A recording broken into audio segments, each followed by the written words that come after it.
اکابر کو کافر کہیں اس سے وہ خود تو کافر نہیں ہو جاتے. یہ بھی سن لو کہ تک صحابہ کو کافر کہنے سے آدمی کافر نہیں ہوتا. یہ اپنے ہی اکابر کے فتاوی میں میں نے پڑھا ہے. ایک آدمی کہتا ہے سارے صحابہ کافر تھے، اس پر اس کے کفر کا فتویٰ نہیں آیا. آپ کا میں نے نام کہیں بھی نہیں لیا جب تک آپ سے رابطہ نہ ہوتا، نام نہ لیتا.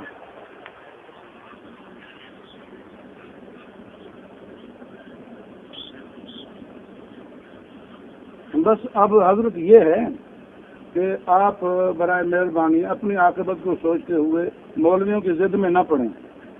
اب ایسا کریں کہ اس پر ایک درس ہو، چاہے طلبہ میں ہو، وہ ایک درس دے کر جس میں عظمت صحابہ ہو اور ساتھ یہ بات ہو جو صحابہ کرام کی تکفیر کرتا ہے وہ خود کافر ہوتا ہے.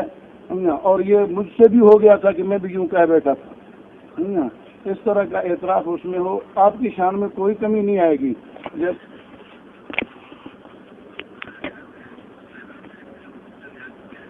جی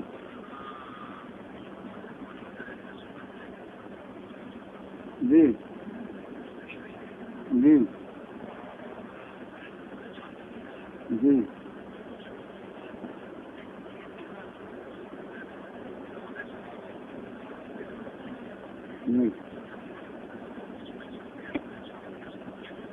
یہ اس طرح فرما دیں کہ وہ تقریر آپ کی چھپ جائے. یہ اس طرح فرما دیں کہ آپ کی وہ تقریر چھپ جائے اور اس میں یہ بات صحابہ کرام کی شان کے ساتھ ساتھ ہو کہ جو صحابہ کرام کی تکفیر کرتا ہے. اگر آپ کے پاس حوالے نہ ہو تو میں بھیج دوں گا. اگر آپ کو حوالے چاہیے اس پر تو میں بھیج دوں گا، جہاں آپ فرمائیں جسے بیس پر فرمائیں میں بھیج دیتا ہوں. تو اس میں آپ یہ صراحتاً بیان فرمائیں کہ جو صحابہ کرام کی تکفیر کرتا ہے، خصوصاً خلفائے راشدین کی تکفیر کرتا ہے، اس کے کفر میں کوئی شک نہیں. خود مجھ سے بھی یہ بات سہون ہو گئی تھی، میں نے یوں کہا تھا، لیکن وہ بات صحیح نہیں ہے. صحیح بات یہی ہے، ہمارے علماء کا جو ہے مفتابی قول یہی ہے کہ جو صحابہ کرام کو کافر کہتا ہے وہ خود کافر ہوتا ہے اور اس سے ابطال شریعت لازم آتا ہے. تو یہ مضمون اگر آپ کی زبان سے بیان ہو جائے تو وہ بہتر ہے، بجائے اس کے کہ کوئی اور آپ کے خلاف یہ چیز استعمال کرے.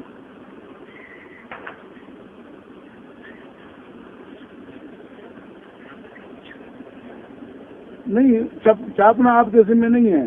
آپ اس طرح بیان کر لیں، آپ کے ریکارڈ ہو جاتا ہے. وہ کیسٹ اپنے پاس بھی رکھ لیں اور مجھے بھی اگر مل جائے. اس پر اگر آپ حوالے چاہیں تو میں آپ کو بہت سارے حوالے بھیج سکتا ہوں. اور سر جزاکم اللہ، ایک حوالہ صرف آپ کو بتا رہا ہوں. ایک حوالہ باب حفظ اللسان والغیبت والشتم، مشکوٰۃ شریف میں ہے نا. تو اس پر ملا علی قاری رحمۃ اللہ علیہ کا جو ہے مرقات میں شرح ہے، اور اگر مشکوٰۃ شریف میں دیکھنا چاہیں تو صفحہ 411 پہ ملے گا. جی، وہاں لکھتے ہیں کہ روافض کے کفر میں اختلاف ہے. پہلے دور میں وہ اختلاف ذکر کر کے فرماتے ہیں کہ یہ اختلاف تھا پھر ان رافضہ کے متعلق جو ہم سے پہلے تھے، فی غیر رافضۃ الخارجۃ فی زماننا فإنهم يعتقدون كفر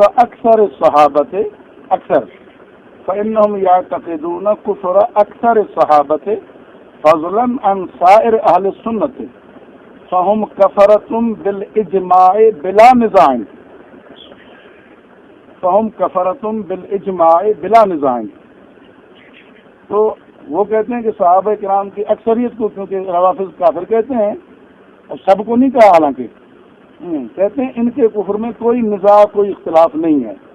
اب حضرت ملا علی قاری رحمۃ اللہ علیہ تو حضرت گنگوہی سے بہت اوپر کی چیز ہے نا.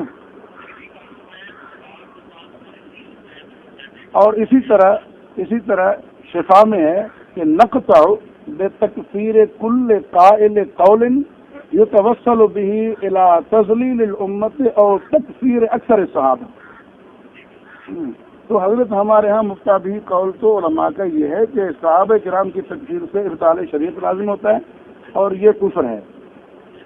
تو اس لیے اب میرا مشورہ یہ ہے کہ بجائے اس کے کہ کوئی آپ کا رد کرتے ہوئے یہ حوالے نقل کرے، اس کے بجائے آپ جیسے اسی میں کہہ رہے کہ میں پہلے کہتا تھا شیطان کے طرق اضلال اتنے ہیں، لیکن مجھے یہ کتاب پڑھنے کے بعد معلوم ہوا کہ نہیں اتنے ہیں، اسی طرح آپ کی طرف سے یہ بیان ہو جائے کہ یہ عبارات بعد میں نے دیکھی ہیں اور حقیقی شرعی مسئلہ یوں ہے، تو وہ بہتر ہوگا بجائے اس کے کہ معاملہ اختلاف میں اور نظام میں پڑے اور بعض کہیں گے کہ مولانا طارق جمیل کا یہ قول ہے، دوسروں کا یہ ہے۔ جزاکم اللہ، جزاکم اللہ، جزاکم اللہ۔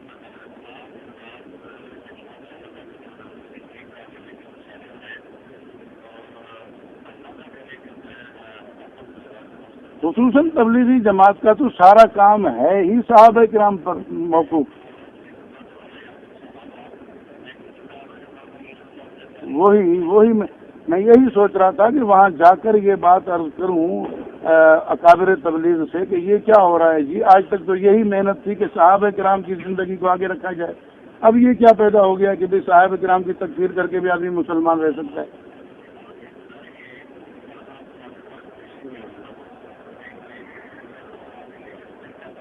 نہیں، میں اگرچہ دیکھوں لیکن اب اس کے دیکھنے کی ضرورت نہیں ہے، کیونکہ وہ بات پکی ہے، پہلے سے معلوم ہے کہ بعض صحابہ جن کی صحابیت قطعی نہیں ہے ان کی تکفیر کرتے ہیں تو ان کی تکفیر کوئی نہیں کرتا، اور جن کی صحابیت متواتر ہے ان کی تکفیر کرنے والا کافر ہوتا ہے، یہ بات پہلے سے طے شدہ ہے۔ اور جزاکم اللہ، جزاکم اللہ۔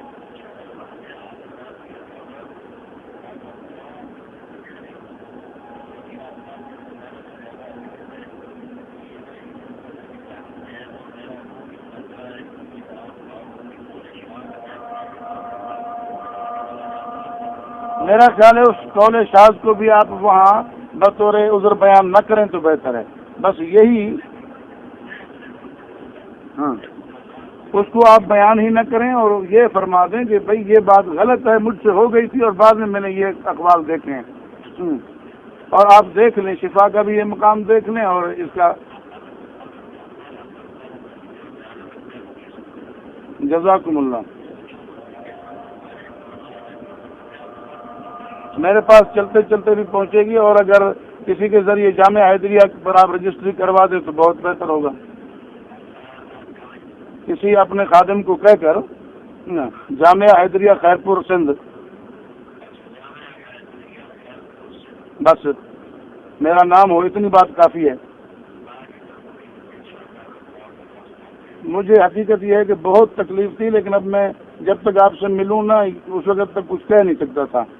میرا ارادہ یہ تھا کہ میں مستقل سفر کر کے رائے بنڈاؤں اس مسئلے کے لیے اور وہاں کے اکابر سے عرض کروں کہ وہ آپ کو بلائیں، کیونکہ آپ سے ڈائریکٹ کوئی تھا نہیں اس طرح کا رابطہ، تو پھر میں آپ سے وہ پوچھتا کہ بھئی وہ مجھے بھی ذرا دکھا دیں کہ آپ نے کہاں دیکھی۔ اچھا ہوا آپ نے خود رابطہ فرمایا، جزاکم اللہ تعالی۔ جی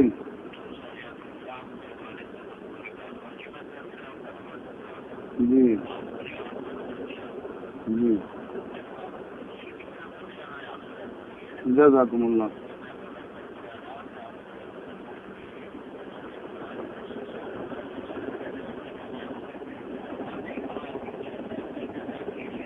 جزاکم اللہ۔ اچھا وہ کیسٹیں جو آپ کے خلاف پھیلائی جا رہی ہیں وہ آپ کو پہنچی ہیں یا نہیں؟ اچھا، نہیں تحریر تو اور چیز ہے نا جی، اپنی آواز میں خود کیسٹیں آپ سنتے نا تو وہ اور خیر۔ تو میں نے آپ کو بتا دیا کہ میں نے صرف یہ 2 عبارات سنی ہیں، باقی میں نے سنی نہیں، حقیقت یہ مجھ سے برداشت نہیں ہو رہا تھا۔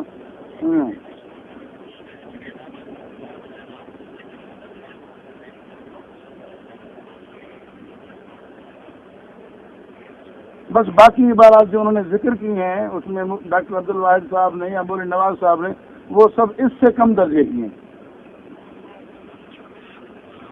اور یہ بس میں وہ جو عرض کر رہا ہوں کہ آپ کی خوش نصیبی تھی کہ یہ انہوں نے ذکر ہی نہیں کیا، ورنہ یہ تو شرعی کفریہ عبارت ہے۔